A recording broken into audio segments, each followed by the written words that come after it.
Hey, what's up everybody? Welcome back to Tech Help Guys. So for today's video, I'm going to teach you how to remove the calculated rates prompt message on your Shopify store so that when customers check out their items, it will not pop up on their screen.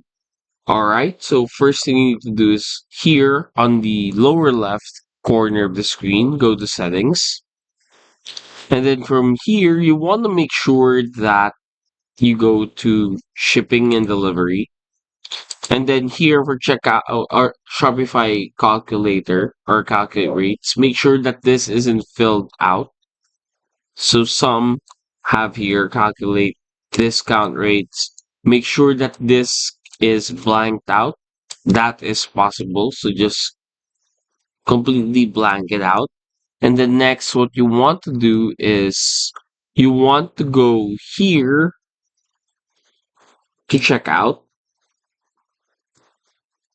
And then from here, make sure scroll down and then edit checkout content right here. And then from here, click on this and then calculate. Type in calculate.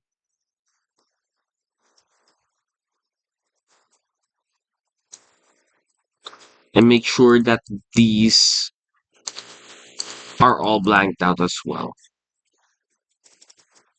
You can do this by simply clicking on it and then hitting space, the space bar. And that's it. Hopefully, we were able to help you out on this. If we did, please do not forget to hit the like and, of course, subscribe button and follow us for more videos only here on Tech Help Guy.